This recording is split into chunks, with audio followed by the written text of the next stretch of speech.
Ndabaramukije mwebwe mwese muriko muradukurikirana kaze muri kino kiganiro cacu mutegurirwa n'igisata cyo kumenyesha makuru mu biro vya nyeniteka umukuru w'inama nshinga amateka.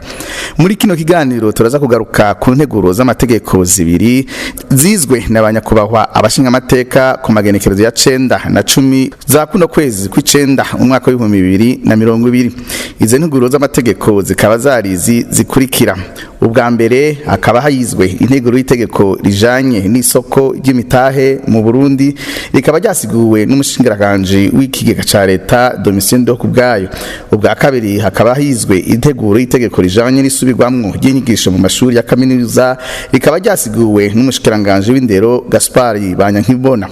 Mu gusozera turabashikiriza urugendo rwagizwe na nyakubahwa icegera ca mbere c'umukuru w'inama nshinga amateka aho yayishikiye mu ntara ya Muyinga mu birori byo guhimbaza yubire y'imyaka 50 diocese ya Muyinga yari imaze hamwe niyatigwa mu mabanga y'ubupatiri ubukorezi hamwe n'ubusomyi muri diocese ya Muyinga akaba yari yagiye aserukira leta y'u Burundi nkaba nongeye kubaha ikaze mwese. Nkuko nari nabibabwiye mu ntango inama nshinga amateka yarakoranye kuri uyu wa gatatu igenekerezo ya 9 Nyakanga umwaka wa 2020 irongowe na nyeniteka umushinga amateka Gerard Daniel Nyabirabe umukuru w'inama nshinga amateka. Hakaba hari hategekanijwe kwiga integuro y'itegeko ijanye n'isoko ry'imitahe mu Burundi. Umukuru w'inama nshinga amateka amaze kwakira abaraho mu ngoro y'amakoraniro yaciye asaba umushikiranganje gushikiriza imvo n'imvano y'iyo nteguro y'ibwirizwa. Umushikiranganje Domitien Ndokubwayo akaba yavuze ati: Leta y'u Burundi yaragize integuro y'ibwirizwa rizogenga urwego rugenzura isoko ry'imitahe mu Burundi. Iyo nteguro ikabigeze ngaha mu nama nshinga amateka. Nkaba nagomba manze ntange muri make imvo n'imvano yatumye leta y'u Burundi itegura iyi nteguro. Nagira mbanze mpere ku mamuko hisunzwe ingingo z'amasezerano yashinze umuryango w'ubumwe bw'ibihugu bigize Afrika y'ubuseruko East African Community mu Congereza zerekeye gushira mu ngiro imigambi yo guteza imbere amasoko y'imitahe. Leta y'u Burundi yarashizeho mu mwaka wa 2009 umurwi w'igihugu ujejwe gutegura no gushira mu ngiro umugambi w'iterambere ry'amasoko y'imitahe hano mu gihugu cacu c'u Burundi. Kuva mu mwaka wa 2011 leta y'u Burundi ishigikiwe n'ibanki y'isi yose yaciye itanguza ibikorwa byo kwiga no gutegura ibikenewe kugira ngo mu Burundi hashingwe isoko ry'imitahe. Muri ivyo hakaba harimo gutegura amabwirizwa n'amategeko azogenga iryo soko. Mu mwaka uheze w'ibihumbi 2019 ibwirizwa inimero 1 agakwego gashinze ubusa 5 yo kuwa 27 Ruhuhuma 2019 rigenga isoko ry'imitahe ryaratewe kigikumu n'umukuru w'igihugu.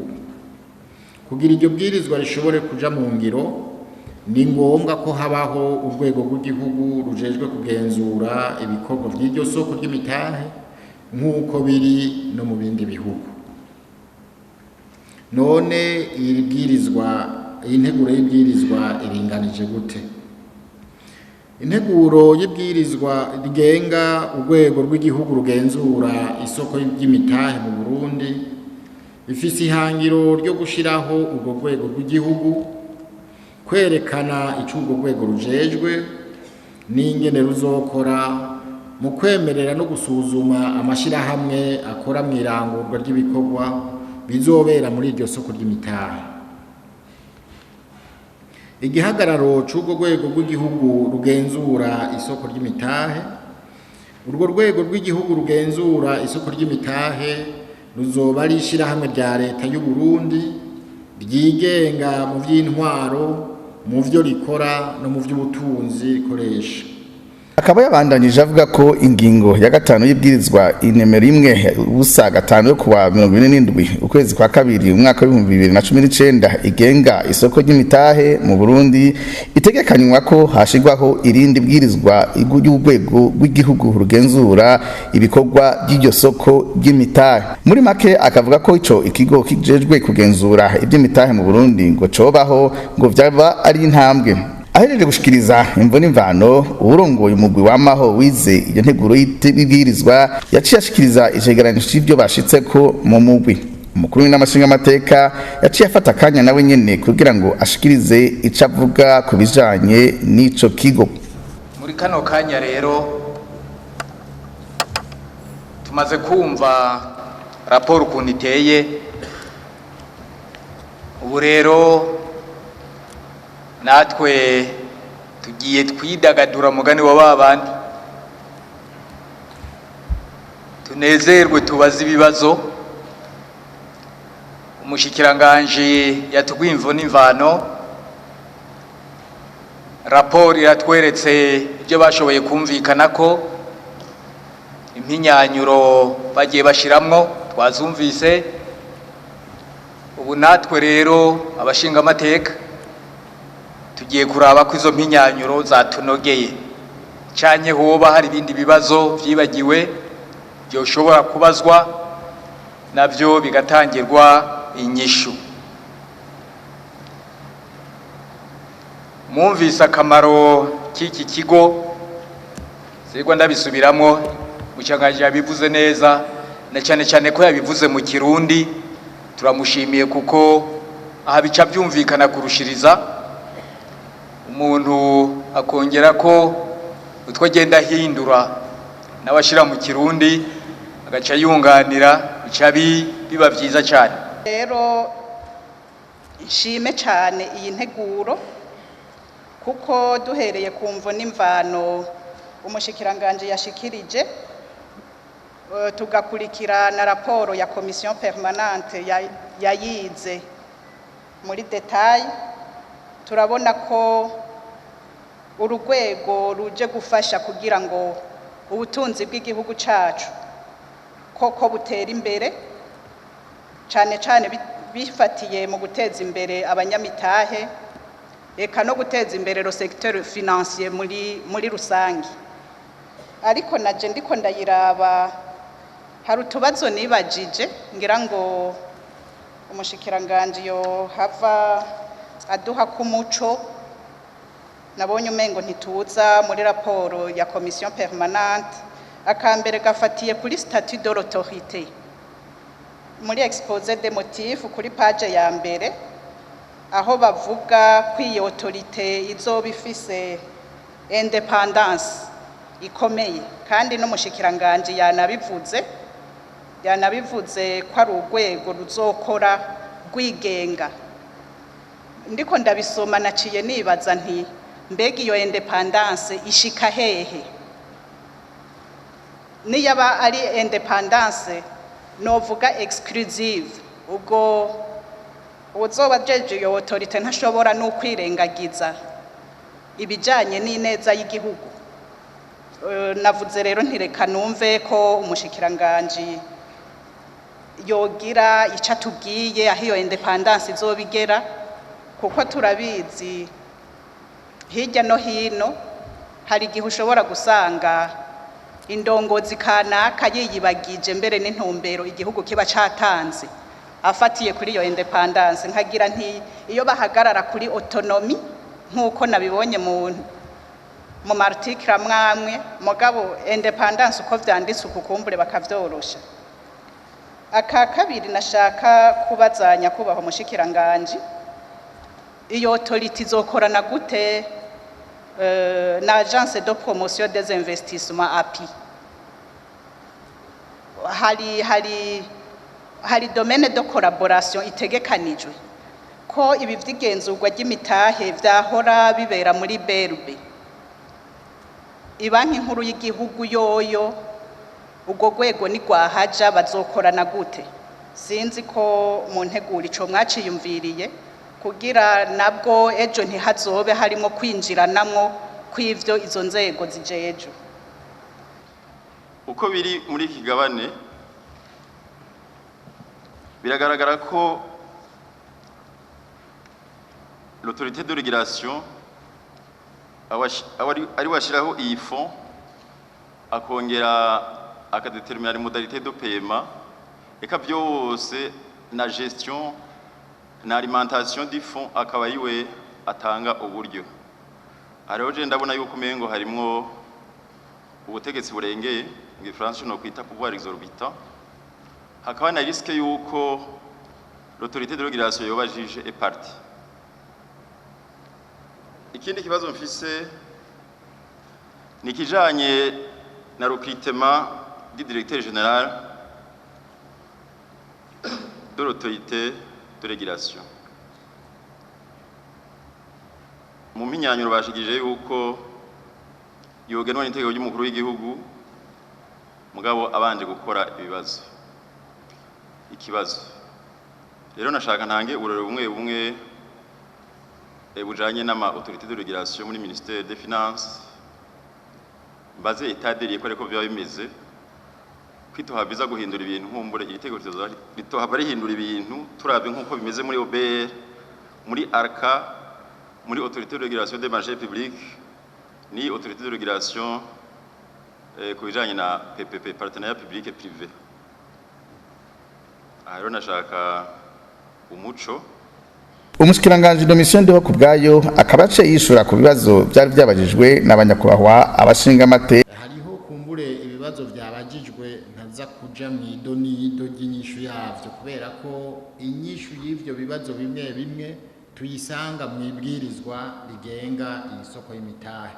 Umuntu atashoboye gusoma iryo bwirizwa ry'isoko rigenga imitahe usanga ibibazo bimwe bica bihaba mugabo mu nyuma abisomye ugasanga ari ibibazo byabajijwe bica bironka inyishu itomoye cyane gose.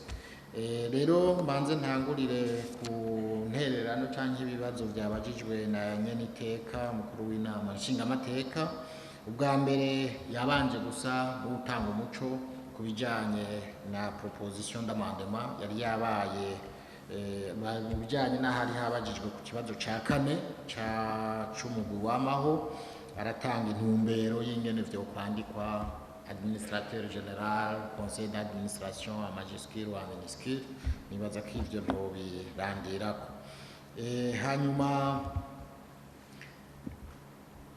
yavuze ati nihaba hari akantu umuntu yokongerako sinzi ko nakongerako nuko nokongerako mpejeje kuvuga.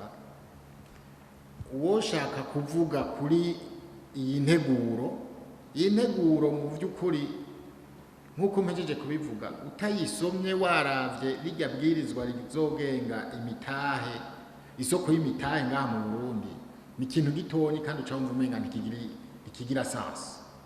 Mugabe iyo wasubiye hari inyuma ukaraba nimvo n'imvano yatumye leta y'u Burundi yifuza ko hajaho isoko ry'imitahe ngaha mu Burundi ni uca utegera neza igituma n'iyi nteguro yindi ije kandi hambaye.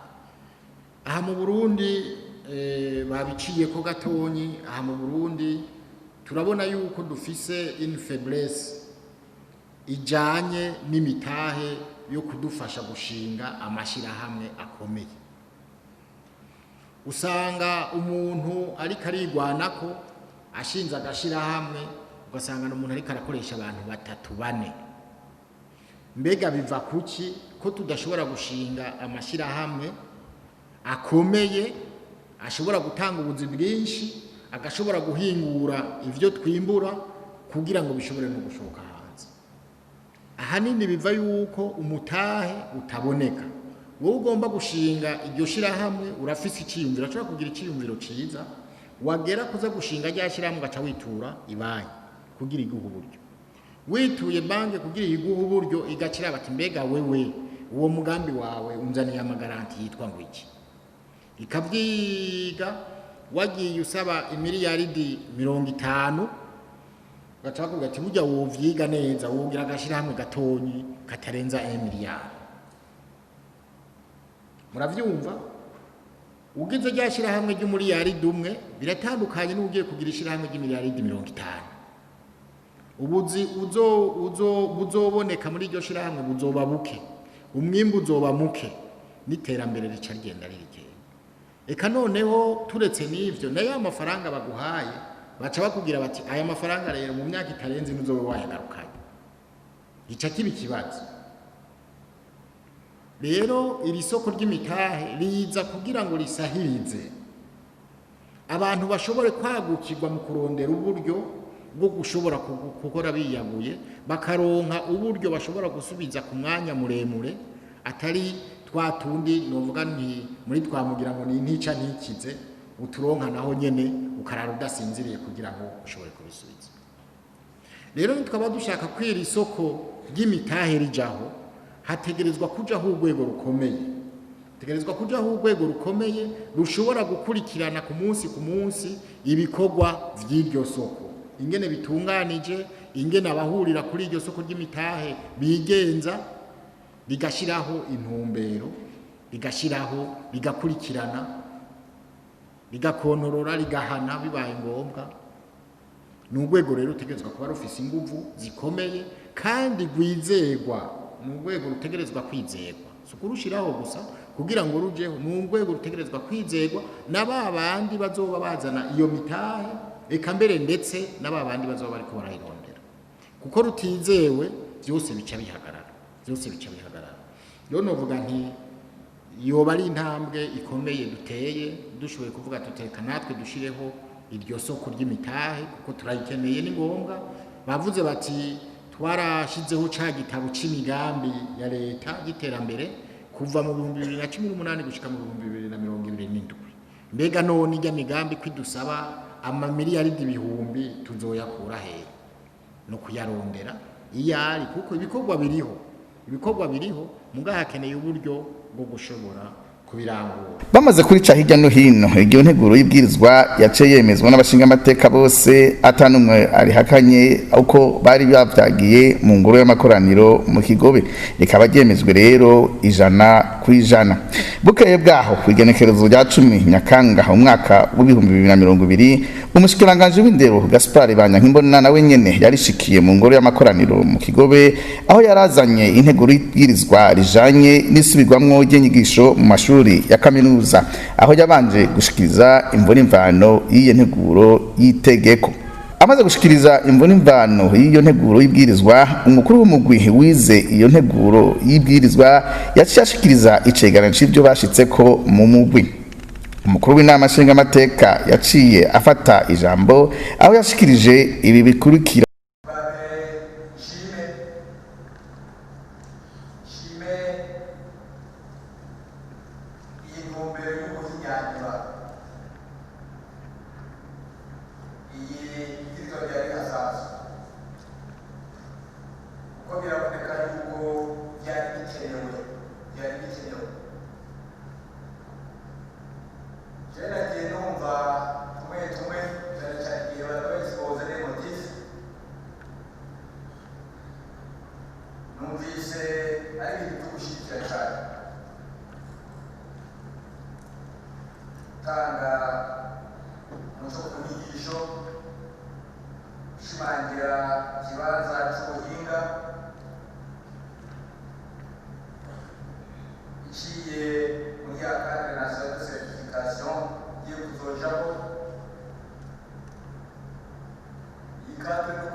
eka n'abandi bashinga amateka barabajije ikibabakiye nyakubahwa umushikiranganje.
naho nyene mushikiranganje akaba yaratanze umuco ku bibazo by'abanyakubahwa abashinga amateka.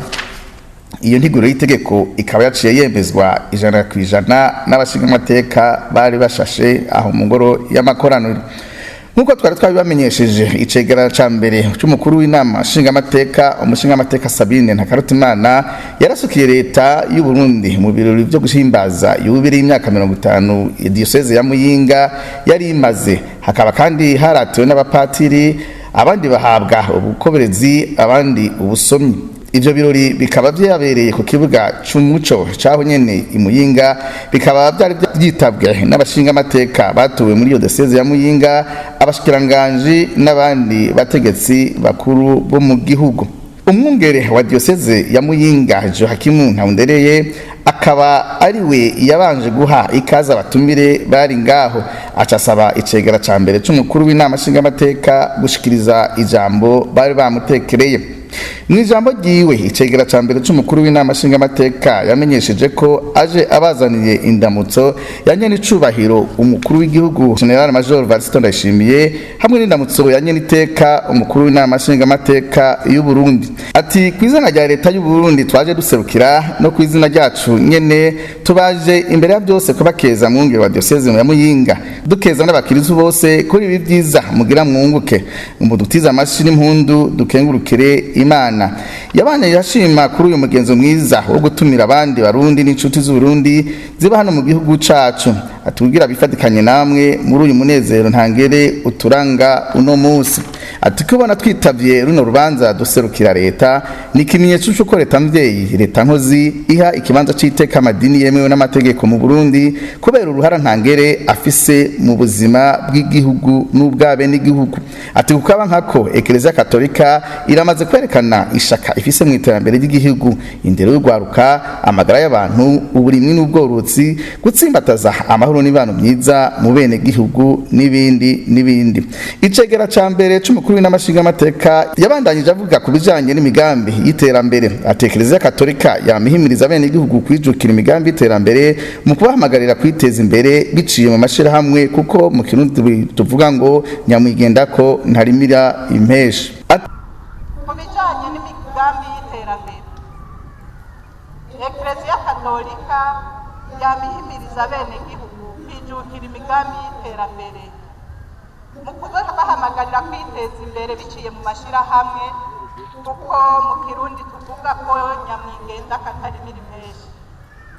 Noneho na nyene icubahiro umukuru w'igihugu cacu ntahengeshanya kuvumera ko turi kumwe twese bishoboka, kandi burya ngo ubugirigiri bugira bati. Ivyo bisigura ko leta y'u Burundi ifatikanije n'amadini n'amashengero ari mu Burundi nta kitazoshoboka, kanatsinda yahaye Imana ikibanza ca mbere. Leta mvyeyi, leta nkozi yiyemeje kuzofata mu mugongo abo bose bazoja hamwe bagashinga amakoperative. Tukaba twashaka gusaba Eklezia Katolika yo yama hafi y'abakristu kubahimiriza kwinjira muri ayo makoperative bagatunganya imigambi bari hamwe ku neza yabo n'iy'igihugu cyose. Mu guteza imbere urwaruka, leta yarategekanije imigambi myinshi, mbere hakaba haruguruwe n'ibanki yorohereza urwaruka rushaka gukora imigambi y'iterambere. Twagira dusabe rero banyakubahwa bihebeye Imana ko mu migambi y'iterambere y'amadiyoseze urwaruka batogwibagira, kuko niko Burundi bw'ejo, kandi noneho byinshi turabibona. Mu vyerekeye indero y'urwaruka, Eklezia Katolika ntiyatanzwe mu kubaka amashuri yaba mato mato, ayisumbuye canke ya kaminuza. Aha Eklezia Katolika toyisaba kongereza ingufu muri iyo nzira yo kugwiza amashuri, tukanayisaba gushimikira ku mashuri y'imyuga kugira ngo urwaruka ruyigwaneko rufise umwuga nari atawoguma azeye byose kuri leta. Ntitwokwibagira kandi ko imihari ikomoka kuri Eklezia Katolika ifise akamaro kanini mu kwigisha no gutsimbataza indero n'indero rukristu mu gwaruka, n'aha nyene tukaba tubateye intege mubandanye mwibutsa abakiri bato ko batojana nyabahuru, birinda isaku n'ibihuha vyoza bitera umudugararo mu gihugu, biyamirize uwo wese yoza bosha kwifatikanya n'inkozi z'ikibi mu kudurumbanya umutekano w'igihugu. Ku bijanye n'amagara y'abantu, amavuriro n'ibitaro bitari bike vyarubatswe, eka mbere abaganga n'ibikoresho biraronswa ayo mavuriro n'ivyo bitaro. Mu migambi leta mvyeyi leta nkozi ifise hakaba harimwo korohereza bene gihugu mu vyerekeye amagara y'abantu, mu kubegereza amavuriro n'abaganga.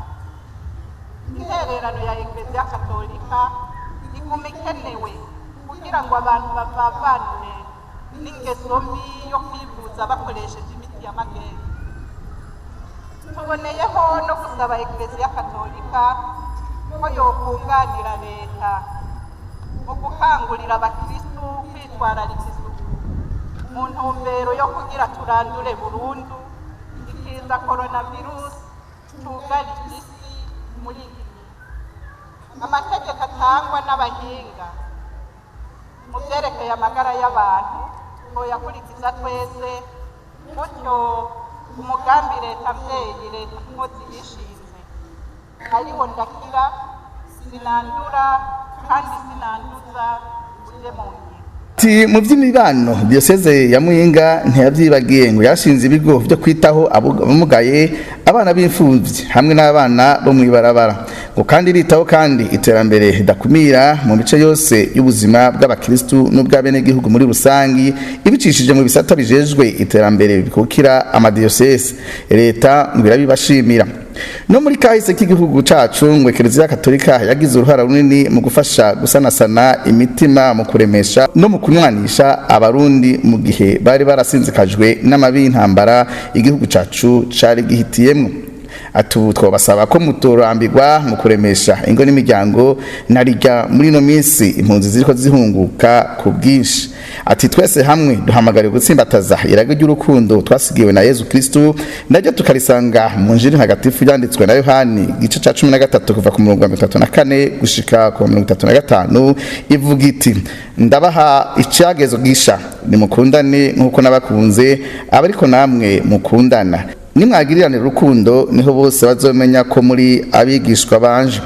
Nyakubahwa icegera ca mbere c'umukuru w'inama nshingamateka yabandanije avuga ati kuri no munsi uturamutse duhimbaza yubile y'imyaka 50 mukaba mugira mwibaruke bidasanzwe abasaserodoti n'abadiakoni, ngo twaje kubakeza tunabashimira ku ntambwe mugeze ko kuva iyi Diocese ya Muyinga ishinzwe. Ati turifurije abo bagira bimikwe mu mabanga atoroshe kuzoyarangurana umwete no kuzobera akaroro keza abakiri inyuma yabo batarashika kuri iyo ntambwe, ndetse n'abakirisu bose. Ayo mabanga hava buroswa abo bavukanye bacu n'amabanga atoroshe namba, ngo ariko iyo taba aremereye nk'amabuye ntiyoba yitwa amabanga na gato. Ni kuyabangira ngo ingata rero ngo baze bame bagerageza gutahura ibihe turimwo, ico badatahuye babaze bongere bahanuze ababakurira. Ati bame bibuka ko mu butumwa bajejwe harimo kwigisha abarundi gukunda Imana n'igihugu cabibarutse. Ati nta guhagarara ku vyimviro bitakijanye n'ibihe isi igezemwo canke aho Burundi bugeze.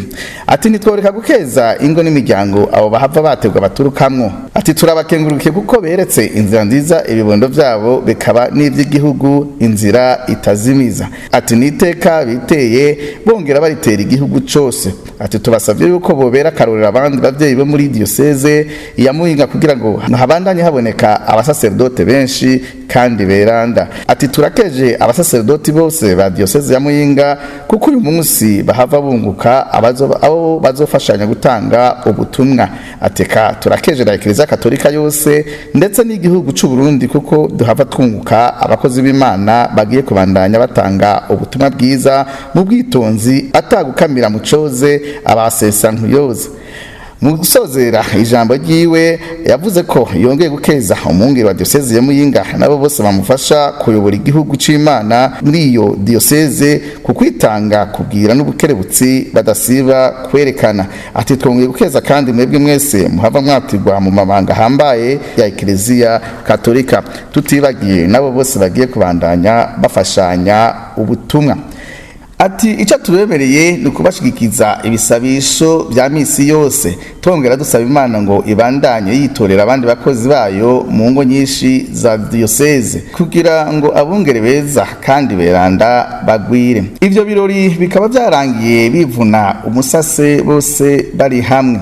Aha akaba ari naho dusoreje kino kiganiro cacu. Mwakoze kudukurikira, mugire amahoro n'amahirwe mu banyu no mu byanyu. Imana mushobora byose ibandanye kubarinda naho butaha.